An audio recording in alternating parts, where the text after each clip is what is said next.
Hey guys, Youngblood with you, and in the prior video we started our Picking the Right Light Fighter video. And in this follow-up video, which is basically part 2, we're going to be discussing more of the options that are in the list.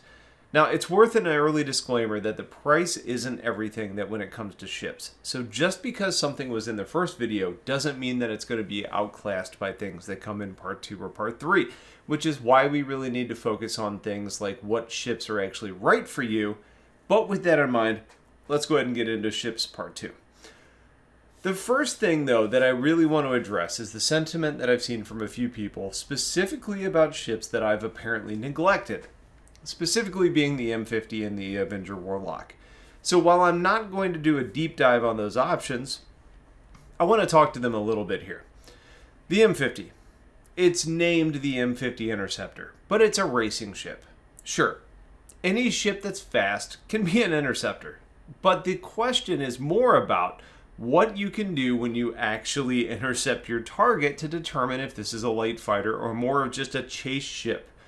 The M50 has two size 2 hardpoints, and that's the gun armament, which means that when we look at the repeaters for consistency's sake, you have a sustained DPS of 420, which matches the Talon Shrike for the lowest on this list.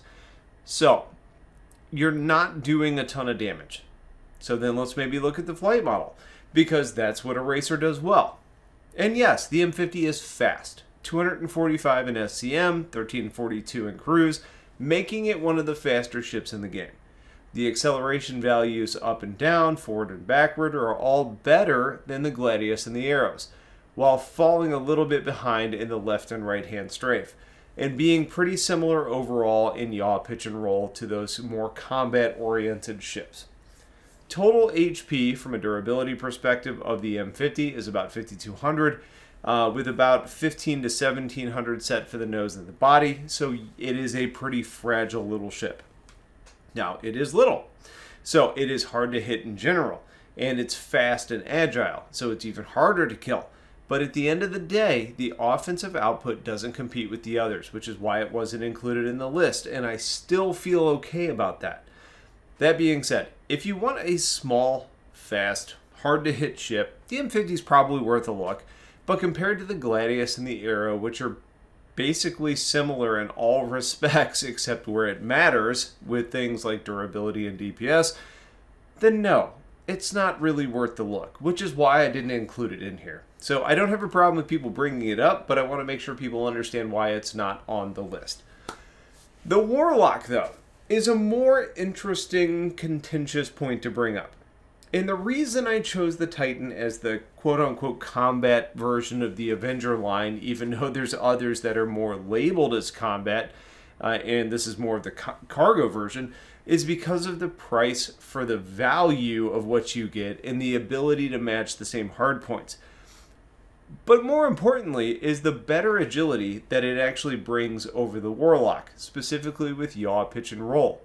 It's faster in SCM, they share the same acceleration values, which means that while the top speed of the Warlock is better, if you have the same acceleration values, you're going to be taking longer to get to top speed. And add to that the fact that most fights don't really exist at top speeds, acceleration matters more, it doesn't really make that big of a difference. Overall, if you want one of the better EMPs in the game, the Warlock has that, so sure, look at the Warlock. But again, most people aren't flying it, and it's happening for a reason. And I think that the agility is more important than the EMP, but maybe that's just me. There is certainly value to the Warlock. It's a good ship. It's not that different from the Titan, but the value for what you get in return and what you sacrifice just doesn't make sense to me. So now that we've addressed the pains from the last video, let's go ahead and get into the groupings for part 2, and we'll move forward. We've already talked about the 125A, so let's jump up to the 325A, which, like the other, is the combat version of the 300 series ship lineup. The old joke with this ship was that it was essentially strapping weapons to a BMW, but I would say that CIG's done a nice job of kind of allowing Origin to start shaking that perception a bit. And the 325A is a decent fighter at $70. 2 size 1 shields, 1 size 1 power point. That story isn't super interesting. Power plant, not PowerPoint. We're not doing a presentation here. But like the Avenger, you have 1 size 4 hardpoint on the nose, you have 2 size 3s on the wings, so you end up with a total DPS of 551, which isn't amazing, but you do have the future value of penetration with the size 4 that becomes more relevant. A larger draw about the 325 is that you can bring 8 size 2 missiles, which is the most that we've seen so far on this list. And with changes up and down, you can bring fewer larger missiles for bigger targets, or you can opt for close range engagements with smaller, more missiles. The whole HP, though, comes in at 9,650, and while you have a nose HP of only 2,350, meaning your nose is a little bit more vulnerable, that's pretty common across ships, by the way, you don't really have a set whole, or body HP percentage, which means that this is more distributed, your overall whole HP is more distributed between things like wings, tail, fuselage, etc. Basically meaning that you're less likely to explode from damage hitting particular parts than in other ships, which is a nice durability advantage. Origins racing history can be seen a little bit in the 325A, with forward acceleration and braking better than the Buccaneer, and performing better than many on the list, along with higher top speeds than fighters like the Arrow and SCM, and about the same in cruise. You also have a strangely good acceleration downward, like a downstrafe, for example, meaning that if you can learn how to control the ship in ways that are effective, such as circle strafing with your belly leading the way, you can start moving quicker than a lot of other ships on this list, which is a really important note to add, that understanding the flight characteristics of the ships that you own allows you to capitalize and use them in the most effective manner.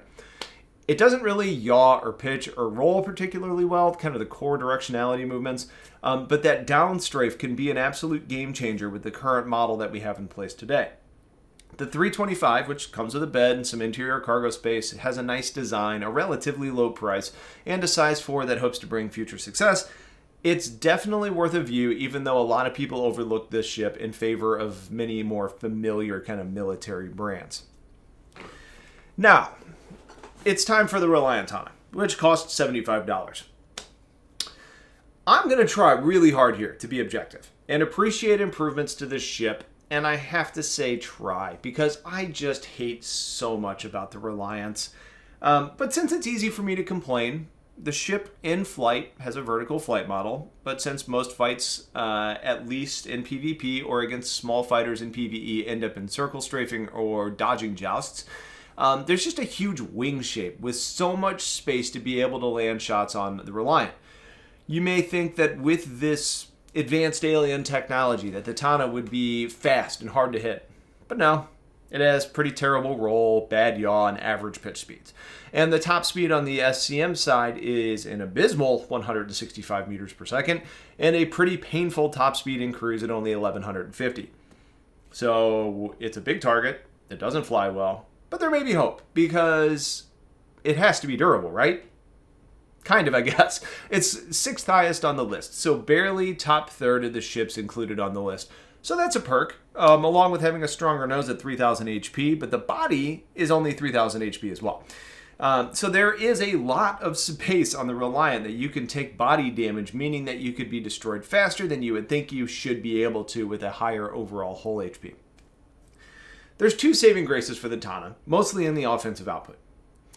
When you put 2 size 2 and 2 size 3 repeaters on the Tana, you have 600 DPS sustain, which ends up being the 4th best on the list. But more importantly, the 20 size 2 missiles is the best loadout on this list that we've talked about so far. Though potentially making for some expensive rearming, you have a lot of missile damage output. The Tana is an effective PvE ship at lower levels, but towards higher levels, you're going to start getting swarmed and not have the agility and acceleration or durability to be able to survive long enough to move on. From a PvP perspective, it is so easy to outclass a Tana, it's really just not worth using. There's people that say it's decent, but if they put them in an Arrow or a Gladius or something like that, they would never go back to the Tana. I hate the ship. I try to be objective about it. It's just really hard for me. It does have a second seat for a friend. There is room inside for boxes, and it is unique, so it's not without merit, and it is better than it was. But it's still just such a super hard pass for me. Up next on the list is the $90 Gladius.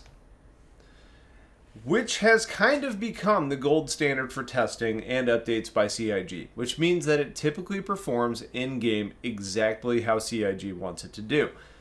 It's got a really nice design and it flies really nice in atmosphere, which is more important now that so many of the bounties are actually spawning in atmosphere. I don't expect the percentage that are in atmosphere now to persist for this amount of time, but it may be the case, so we just need to factor in the fact that you can fly in atmosphere and it does well as a benefit. I don't think that I mentioned that about the arrow either, but the arrow and the Avenger really both fly nicely in atmosphere and benefit from that same advantage. The Gladius, which has 3 size 3 hardpoints, gets up to 540 DPS with laser repeaters, which is a little low on the list. But when you combine that with 2 size 3 and 4 size 2 missiles, it does offer a little bit more missile capability than others. Overall HP on the ship is 9,969, which is a little more than the arrow, with 2,500 for the body and the nose, so again, a little more than the arrow. I'm comparing this to the arrow because so many seem to favor the arrow as the current meta for fighters, but if you objectively look at all of the values for both of these ships, the Gladius is just much more well-rounded. The arrow doesn't benefit from the 2 size 1s on the turret, or does benefit from the 2 size 1s on the turret, so it does a little bit more damage right now than a single size 3, so that's a perk in favor of the arrow. But as I've mentioned before, the sizes will play a part later, so bringing larger hardpoints will eventually be a boon depending on your target. The Gladius has an extra shield, it has more HP, it has more missiles, better overall directional acceleration, better pitch, yaw, and roll, higher top speed, etc. For me, the Gladius is currently the meta in light fighters, and if you're looking for an excellent ship for dealing with small to medium threats, it's pretty hard to top Gladius right now. In lore, it may be an older model, but it has a really cool feel to it when you're in a fight, and when you're flying around and when you start up the ship. Just there's a lot to really like about the Gladius. So now we're going to cross into the 100 plus club, starting with the Anvil Hawk at an even $100. The Hawk's an interesting little ship because it's technically made for bounty hunting, so it has a little holding cell in the rear that's eventually meant to hold your captured prisoner. For the time being, though, it's also serving as the most unconventional option in the game for successfully logging out in a ship. It also has the perk that no other ship in this category really comes with, aside from the Warlock, which we already talked about, which is an EMP. There's 3 other total ships with EMPs, including the Warlock, the Sentinel, which everybody seems to forget is a temporary EMP. It's not supposed to have that. And then you have the Saber Raven.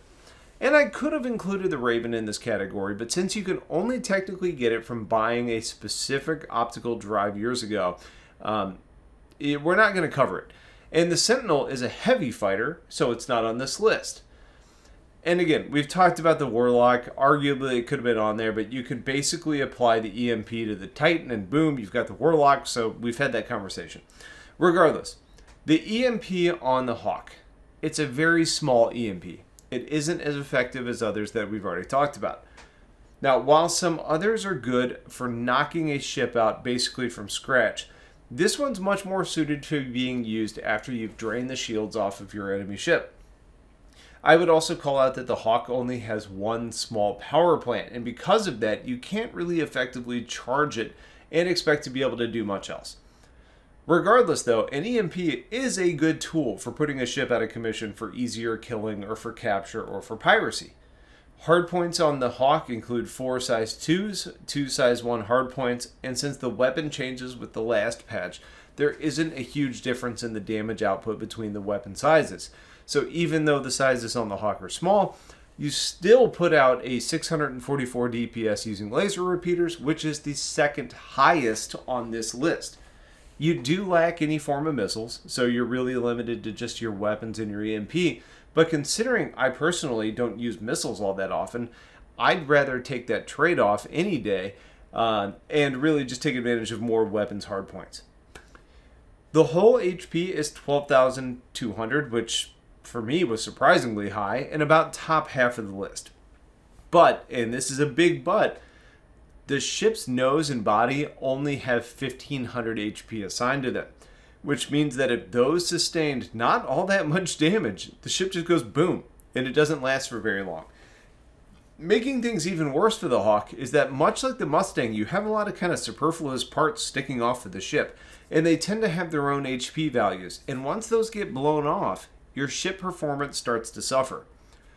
The Hawk has a pretty fat front end, even though it's a small ship, so there is a pretty significant cross-section for landing shots on it when you're in a fight, but it does have a decent flight model.